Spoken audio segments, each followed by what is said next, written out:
year 2024, and welcome to the very first episode of the Roundtable for the year.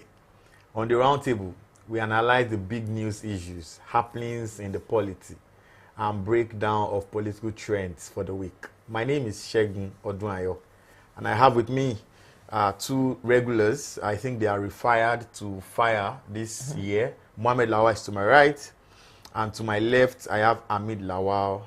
Amid Fathy, the man on the cap. Amid Fathy, good afternoon to you. Good afternoon, Segun. I don't understand why you are mixing my name with Lawal's name. It was the black cap that caused it. No, it's not because of that. It's H. because you are being overfed. That's why. Within the last couple of weeks now, Segun, your face has changed. You've started. It's good. Getting It's good. stomach Mohammed, welcome to the show. Yeah. I like your haircut. Thank you. You look Good really to- handsome. Are you married? Of course, I'm married That's fantastic. with 0 kids. That's beautiful. All right, guys, it's time for us to dive into the show. Our big stories for today go thus. Number one, President Tinubu's January 1 speech. We're going to be dissecting that for you. Number two, the petrol price scare. Remember what happened yesterday on social media? We're talking about the implications. Are we expecting pump price increases anytime soon? Was it forced? Was it controversial? Or was it that certain persons just did not read enough to understand? Number three, Atiku Abubakar, serial presidential aspirant. A report tells you that he's going to be contesting again in 2027. But what does the future hold for the youth? And for other persons who have been eyeing that position, what is going to be their plan? Remember that the man Atiku Abubakar has been contesting since the year 1992 when he was trying to get a ticket, presidential ticket, off the SDP. Unfortunately, he didn't get it, but from that time till now, he has been contesting almost every time he has had the opportunity to do so. And they say he's coming again in 2027. I think I should start with Mohammed Lawal. President Bola Ahmed Tinubu, of course, 1st of January, spoke his heart out, spoke about things he wanted to, do for the year, said he wants to flush out insecurity, says he wants to increase the economy, says he wants progress for the people. Of course, I think those are the things he should naturally say, because what should the president be saying? But quick question. Can we hold the president responsible by 31st of December 2024? Yeah, I think we won't start holding the president responsible until the end of the year.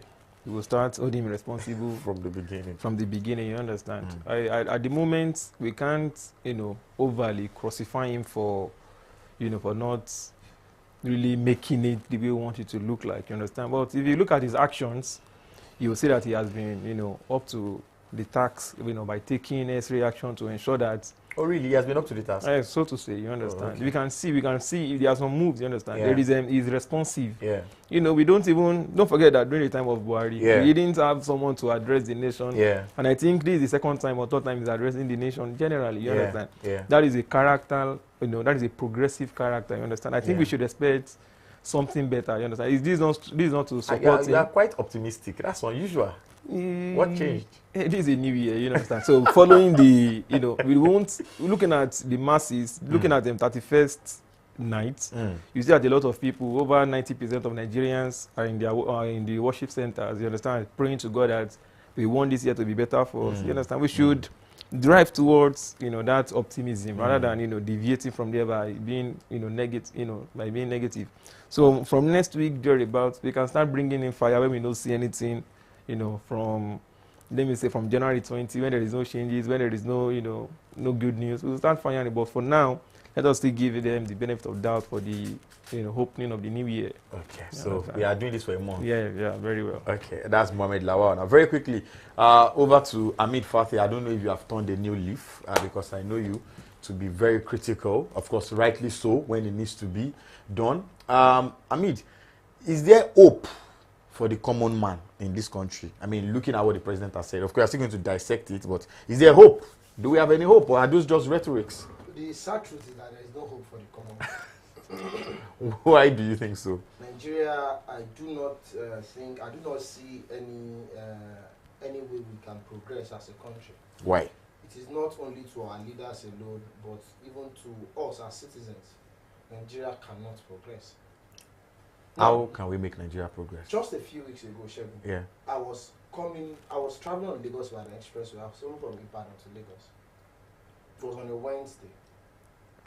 Then when I got to Onigari, I started seeing bike men with live rams on their laps, you know, coming from Lagos axis to that Onigari side. Yeah. Then you pass through that Onigari to the government camp. Yeah. Then to one school, Al-Ijra school. Yeah. Then to Gumak, what's it called?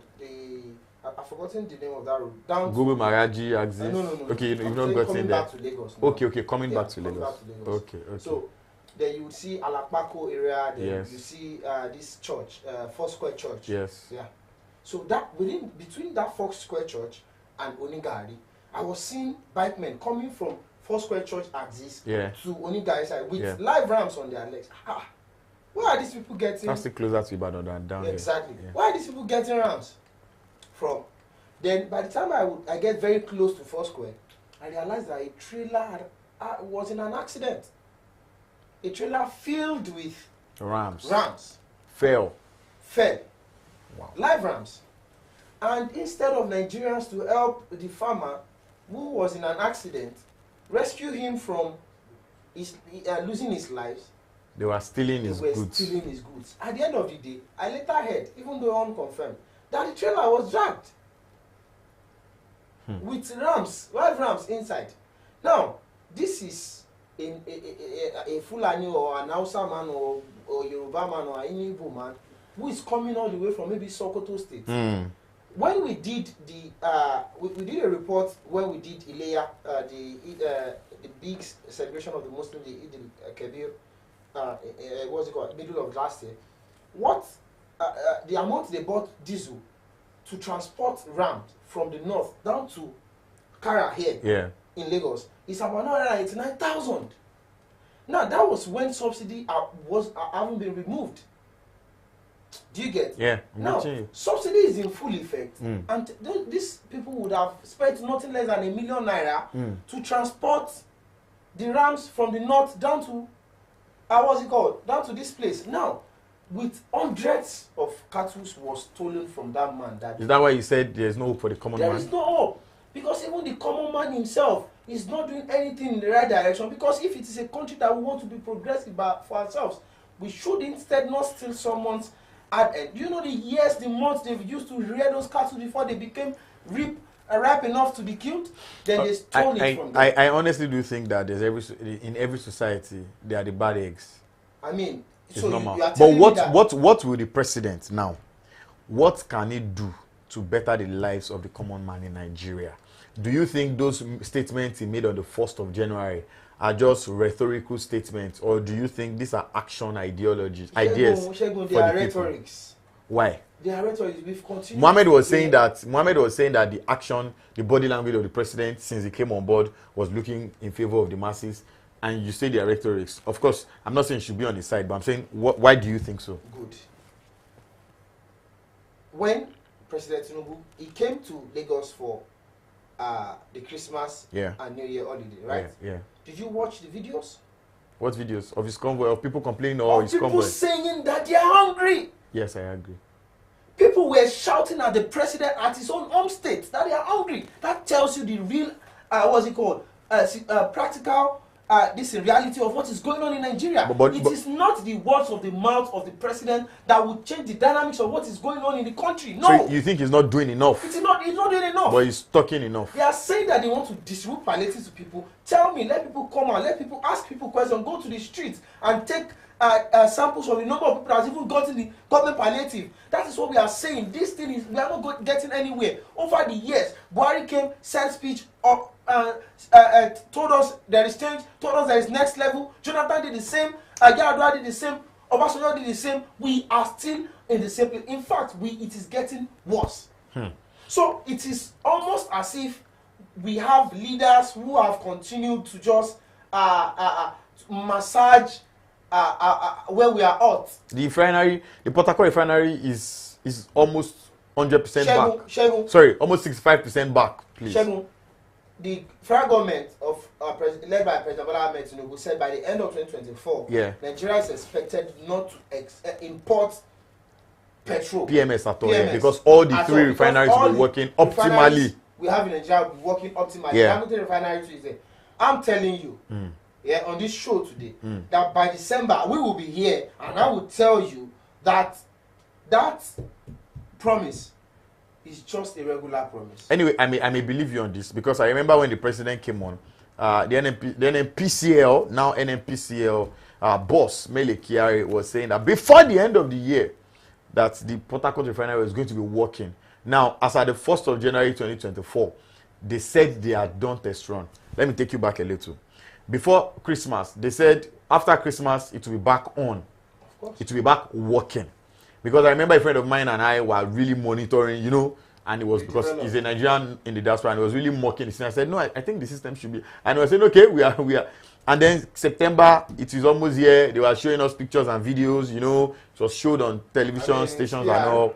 But on the 1st of January, they said they had done testings. But at now, we can't say it is working. I mean, we can't say it has started working. As at today, 4th. So those people, maybe. Are those the same people who want to continue to believe? No. Yeah, but I think it's different from the past, though. I mean, where we were coming from, there was no testing at all. There was no even date at all. Shegun, I would not even credit the achievement of that refinery to even Tinubu's administration. Of course, it was Buhari's administration that gave the contract out. That signed it, that made everything happen to what we have at the moment. What is Tinubu doing exactly? That's the question we should be asking. All right, it's heated in here. That is usually what we do here on the round table. We look at it from all angles for you out there to watch and enjoy. And of course, you can comment as well. I don't think we can exhaust this topic. I mean, President came on the 1st of January and said, this year, 2024, our refineries were working. And like he said, before the end of the year, 3 refineries, the Port Harcourt will be fully working. The one that's supposed to come up in the next couple of months as well will be working. Every 3 will be working. The Dangote will be working. Yeah, first quarter that will be working. You know, a lot of promises. The economy is on its way up. We are going to do this. We are going to do that. You know, lots of promises. He wants to stop insecurity, the insecurity challenges. And it looked like we actually started the year with insecurity challenge. Plateau. Very well. This was not the first time Plateau had been on fire. But Plateau had been on fire. In fact, after that major incident, there have been pockets of killings. Interestingly, these are areas I'm familiar with. Mangu, Bokos, and the likes. All this Angwa, where before you sleep and wake up, 10 died. 15. That's how they die in that place. Trust me, it is not fake. That is how it happens. Before you know it, fiam. They bury people. But the president has said he's going to treat it. We hope, for the first time in a long time, I think I have to stay on Mohammed's side and hope that I want to be really optimistic. I really want to be optimistic. Very well. That is, because it's our country. Very quickly, let's move on to the second story. Yesterday, the biggest story on the internet in Nigeria was the issue. Interestingly, we did that story. The Punch did that story. Of course we did this. And I was actually enjoying the comments online. What happened? The journalists who wrote the story spoke with marketers, and they spoke with the NNPCL. The marketers said something. The marketers said, going by global trends, going by what is happening out there in the world, fuel, PMS is supposed to be sold at 1,200 naira, not less than that. However, if we are still buying at the rate we are buying, it means somebody is paying for Nigerians. Very well. NNPC reacted and said that was not true. Subsidy, like the president said, is gone. And that, you know, since they were the sole importers of PMS, that their own is to import, and that there was, you know, I think they were just trying to play it safe. But of course, the social media people ran along and said, probably, you know, this is Nigeria, probably we are going to get there and all that and all that. And yesterday, NNPCL released 2 statements. 2 statements. One later in the day, one earlier in the day, saying that to debunk. Yeah, to debunk that it was not going to want to. But perhaps many persons need to go back to that story and truly read that story and understand that story. But big question, the NBS, Nigeria National Bureau of Statistics, have come out to say that Nigeria spent, I can't remember the number of billions now, in the 3rd quarter. So big question, let me start from you, Mohammed. Yes. Big question. Just that same yesterday, a lot of things have happened.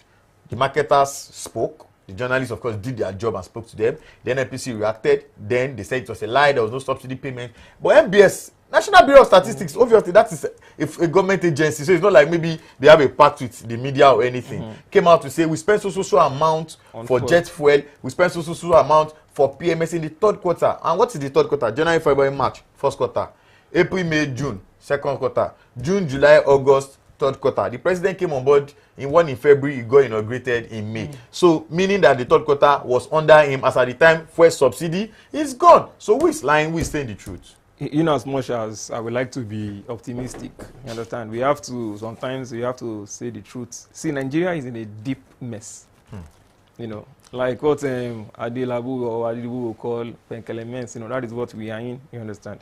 Because when you look at it, you are telling us that, okay, not even that. At the beginning, if you know, when they increased the fuel from the amount it used to be to 600 naira, you know, we were all surprised, you understand. And they played this same theatrics, you understand, on us, you know, they did the same thing. They told us it's not going to be like that, and unfortunately, it came up like that, you understand. So the same thing is happening now. You know, they came yesterday to debunk this, and at the same time, we are still going now. We have not even got a clear cut of whatsoever they are trying to do, you know. So look at it now. You tell us, okay, you debunked it yesterday. And when you go to some places, you still see that they are selling fuel at 700, you know. Yeah. At some places, 800. Somebody was telling me yesterday that they were selling fuel somewhere in the east for 900. 900, yeah, not even yes, my friend texted me yesterday. You understand? 900. I was in Ikogosi.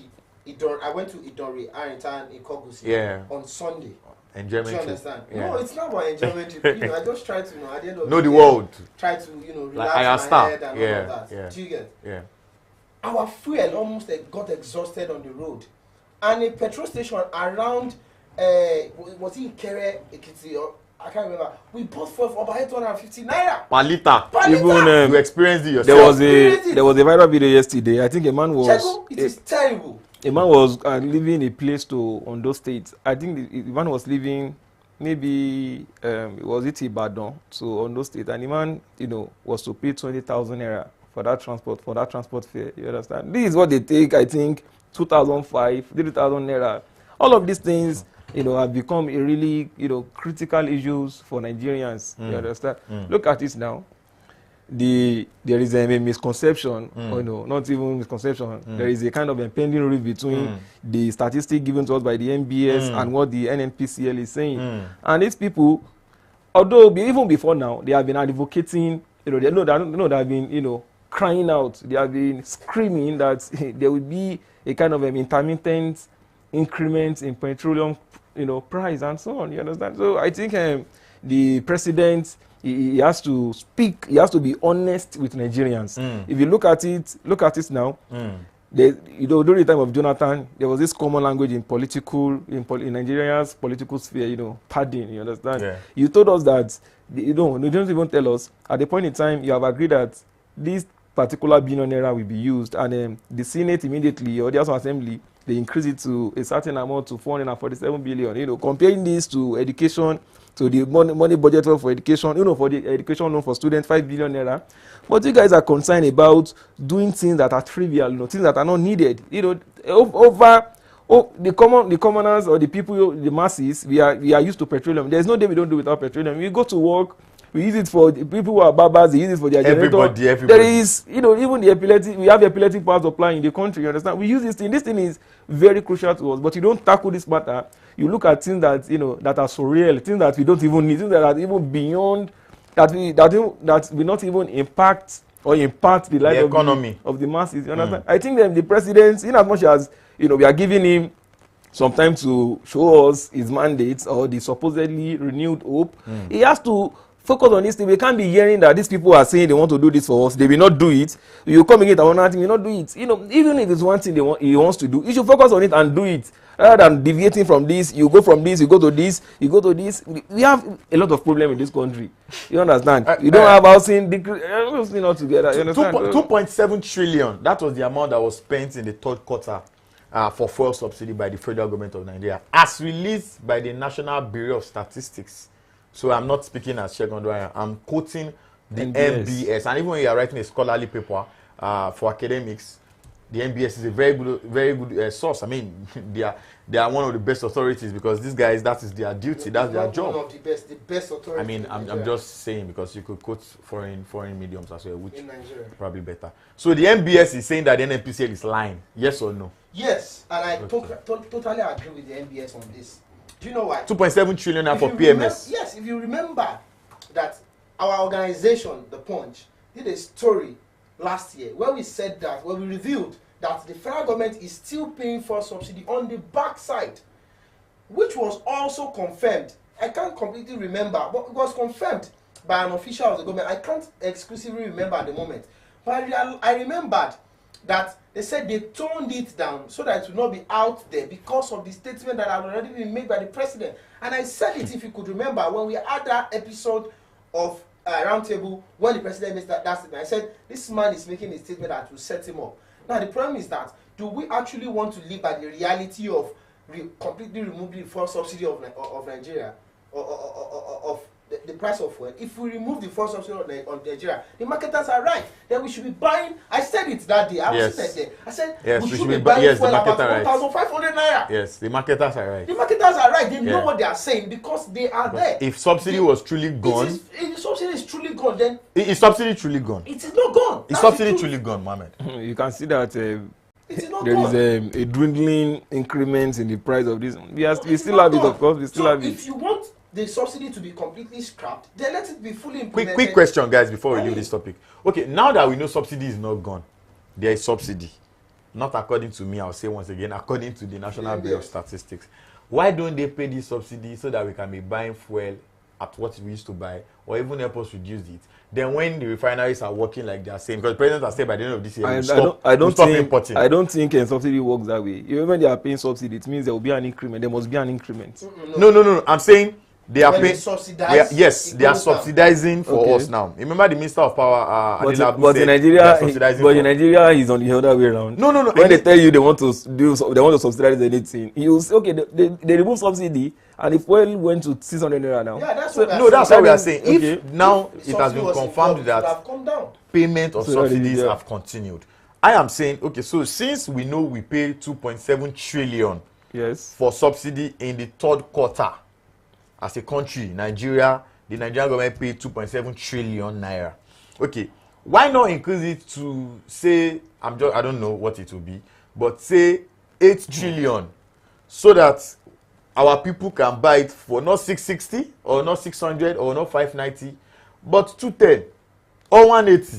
Do you understand? 65 naira. Let's feel, in Nigerian parlance, Kuku pay the subsidy very well. Since, like somebody said on social media, that is virtually the only thing that everybody, Mommy Morufa in Ikogosi, Daddy Adeyemi in Ibarapa, Yachidima somewhere in Oba in Anambra can feel it. Everybody can feel it. In Nigeria political sphere, what we know is that I'm saying since we are paying subsidy now, I understand. Yeah. After subsidy was gone, it was not gone.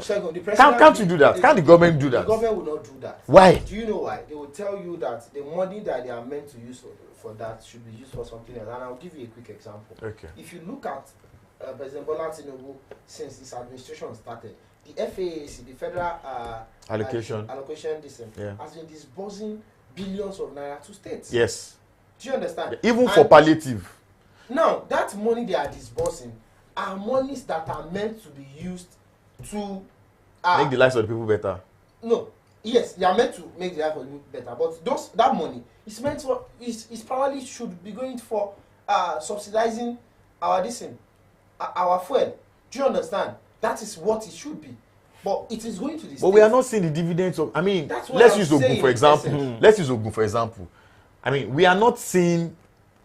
I mean, we know these monies have increased. The federal allocations coming in have increased. Of course. What they were collecting before is not what they are collecting now. But the lives of the people are not changing. That's why I'm saying that. Of course, not today's topic, but people should really focus on ensuring that they call their own governors, their let's be on. You see, when people on social media say, call your president, call your governor to order, call your house of assembly, can our people truly call anybody to order?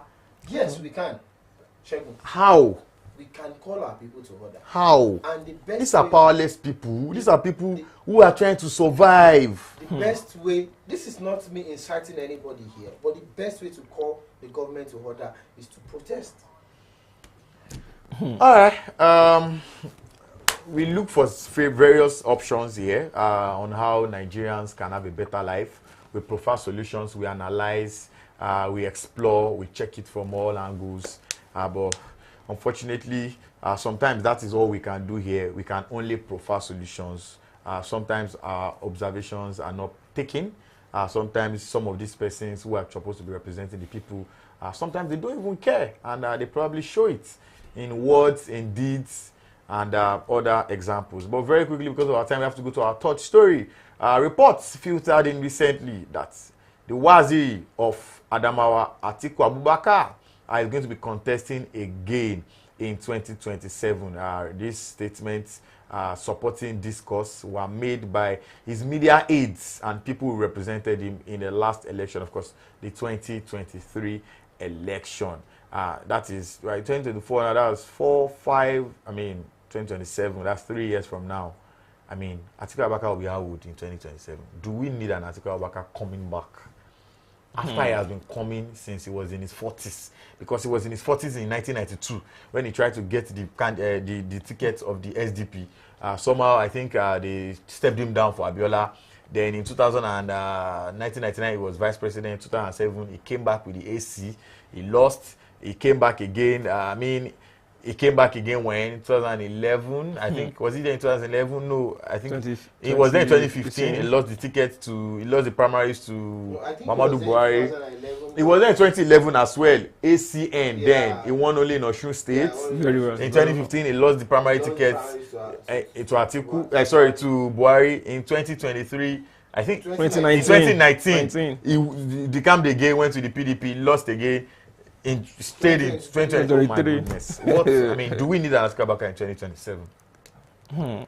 It reminds me of Wole Soyinka's poem, coming and going like a dwindling day. You understand? This is kind of poetic. I think we don't need him, and I'm very sure that he knows that very well. Within him, he knows that very well that there is nothing for him. You understand? There has been an outcry that it was because Peter Obi did not, join the PDP, wasn't with the PDP.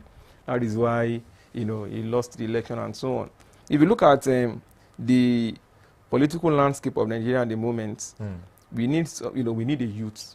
And I'm talking about. Is it about your age? I think does sense come with age? At this point in time, political maturity doesn't at this point in time, we have to look at the age. You understand? See, this is a national phenomenon. I think the climate change ideology, you understand, really matters in political situation. You understand? I think the climate change alone does not only deals with the nature. It doesn't deal with the way flood and all. It also deals with it is happening to me as a human being. You understand? We need someone. The only kind of the only person or the people who can come to rejig everything in Nigeria at the moment are the youths. You understand? Okay, for instance, look at this guy Bosun Tijani. Look at the weight he's pulling. Look at the Minister of Interior. Look at what they are doing. These people are youths. Okay, talk about some ministers who are there who are not doing anything. There's one minister I think was being criticized recently. The Minister of Marine Economy. We have not had anything from him. What is it? Look at it now. We don't even know what's happening in that ministry right now. You understand? But when you look at the youth, look at Beta Edu. It might be, kind of aesthetics. But this woman is working. It's going everywhere. You understand? We should forget about the. Look at it. Look at some senators like what is the name, Natasha Akpoti. Look at what they are doing. These people, these youths, they are doing very well. They are doing very well. You understand? Is it very well or is it aesthetics? You said it just now. No, but by aesthetics, I mean we should forget about the way they look. Are they doing very well or are they just? They are working. They are working. Look at she for instance, Beta Edu is the Minister of Humanitarian Affairs, and she has been doing what a minister should be doing in a time of crisis. Look at Petrol. She went there. She provided bed for over 4 million people who are displaced. You understand? For us to even get the number of people who are displaced in that particular territory, it means that the woman is working. You understand? So we should just give it to her. But look at those old cargoes and let us look at what they have done so far. I'm sorry to have not calling someone cargoes is ageism, is against, but however, let us take that aside. But Do we need them? If we don't need those old people at this moment, I think Atiku should also know that there are some people who are capable in PDP now, who can be the flag bearer of the party. Okay, for instance, I spoke to the national secretary of the party, that is Setonji Koshodorisen. That was last week or 2 weeks ago, you understand? I asked him the same question, that are they still flagging Atiku as the candidate of the party? He couldn't give a direct response as well. He's a politician. Yeah, he said the party has the right, anybody has the right to contest in as much as the person passes through the procedure process of the, you understand? So I think to me as a Nigerian, as not even a Nigerian, as a young Nigerian who needs drastic change in the country, I'm not sure if my elder brother, like this thing we say, father, I think he doesn't need to contest at this point. Quick one now, Amid. Don't you think we need the wealth of experience of somebody like Atiku? This is a man that has seen it all. Was vice president, was supposed to be governor, even though that the president picked him up. I mean, the then president picked him. Had seen it all when it comes to, at the point he was a coordinating minister, of course, and he was the vice president and the one, go too far. coordinating things for the president. Don't go too far. Don't you think the older the better? My apologies, but it is shameful for Atiku Abubakar to say that he wants to contest. He didn't say it is 8 sets. Nigerian presidency. It's 8. It's 1992.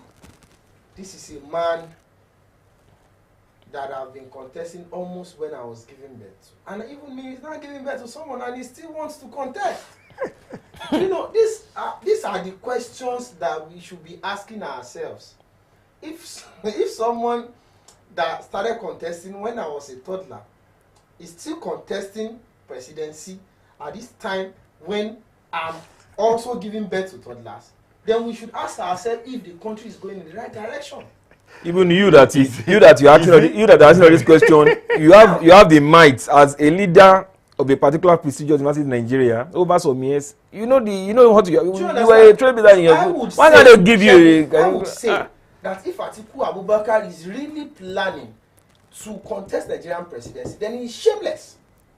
Is it about him or what he wants to bring to the table? What is he bringing? No, what is he bringing that others cannot bring? Experience, exposure. No, don't tell me that. Don't tell me it is experience. Don't tell me it is exposure. No, it is not.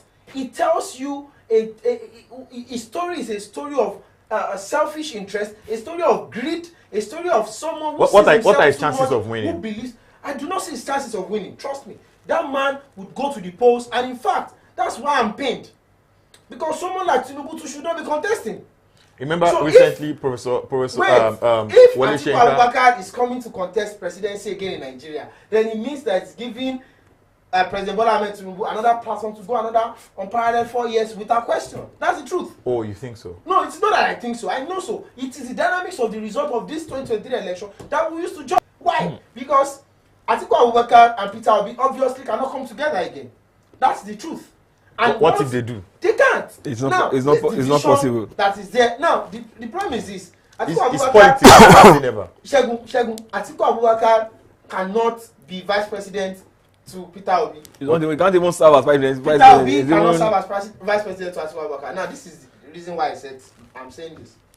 Now, Peter Obi came outside 4 days ago to say that to call Labour Party the opposition party, the major opposition party in the country. Yeah. Now, this is laughable because we still have PDP in question. So now it tells with you more governors, more House of Representatives members, more senators.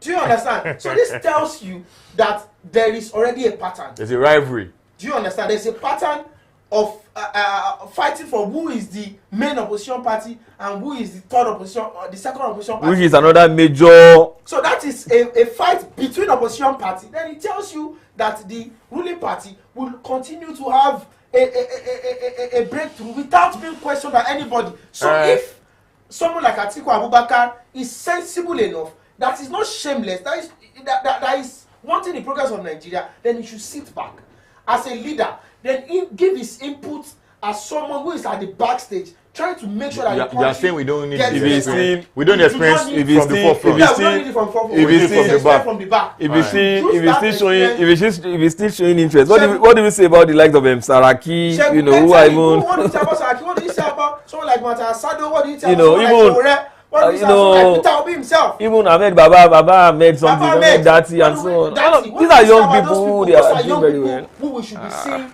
contesting presidency in Nigeria, and not someone like You said young I'm people. sorry, who could die anytime. Sorry, which is young? No. Is our lives belong to God? Yes, our lives belong to God. Nobody Yes, I'm knows not when saying anybody will Atiku die. Abubakar can spend up to 100 years alive, and I pray God gives him You call some persons young people. Who are these young people? those I'm calling young people. Because someone he mentioned them. Someone like BTO. BTO is a young man that can try something out. Bosu is someone that is young that can try something out. Sowore is young that can try something out. These are people that we should be pushing. These are people that we should be putting our support for, and not someone who has continued to contest the same position over 30 years ago and has not been. We have over 200 million plus Nigerians. I've been saying that it's the only one who is. It means that Atiku Abubakar has been contested for almost 40 years as Nigerian president. And again, that man is shameless if he wants to. No, I personally won't say that, and I won't subscribe to that. I feel like you said you had an interview with the PDP secretary. Very well. You know, it's about Shegun, the first thing. very The quickly. first Shegun, very thing. quickly. Joining a political party. Shegun, before you make Having enough spread around the 36. Of course, it's not that it's dashed. It won't be dashed. It's not going to. It's not his birthright. He's always buying his way, of course. No. See, that's what I said. It's not like he goes into the kitchen and he picks the ticket and he goes out. No, he's going to come out, present himself to the stakeholders of the People's Democratic Party, if that is still his party by then, or whatever party he's representing. And then there will be a primary election that we'll be watching on TV. We've always watched that. Shegun. I think the people will The decide. PDP convention that brought about 2020 PDP convention that brought about, or 2022 rather, that brought about Atiku Abubakar as the president of Nigeria, as the candidate of the PDP. Do you understand? Was a controversial one. With someone like Nyesom Wike, the governor of Rivers State at the time, coming out publicly to say that this primary Let me ask you one question. rigged in favor of someone. Has Someone there votes- ever been a time when elections or primaries are not controversial? Wait, he said someone Has there ever brought been a his time? way to power. Now, look at this. I will not only say that Atiku Abubakar is shameless if he's contesting for Nigeria presidency 2027. I will say that PDP is a very shameless party. Why? And a party that can never be an opposition party in Nigeria that will be successful. They should Anyway, go and learn the intricacies of being an opposition party from APC. Really, I will tell you that I prefer an APC opposition in Nigeria than a PDP opposition. PDP is a dormant party. PDP is a party that cannot even act as an opposition party in Nigeria. The party should come back together. They should cry their hearts out and find us a better way to be a better opposition party in this country. And that they are disappointed. And that is what we do Very on the round table. We explore all options, look at it from all angles. Sometimes emotion can be flying around like you can see right now in the studio. But one thing we do not do here is stay away from the truth. We do not stay away from the truth. Whenever it's the round table, whenever we are discussing here about topics that are eating up the polity here in Nigeria, my country, I guess your country, we say it the way it is. Thank you very much for being a part of today's package. Join us same time next week for another wonderful episode. To my producer, Sulaimon Adeniyi, yes, Melanie Ishola, Olalekan Adetunji, Marvelous. Yes, we have Marvelous in the building with us today, doing a fantastic job as well. From everybody in the studio, my name is Shegun Odwan. I say a great day. Bye for now.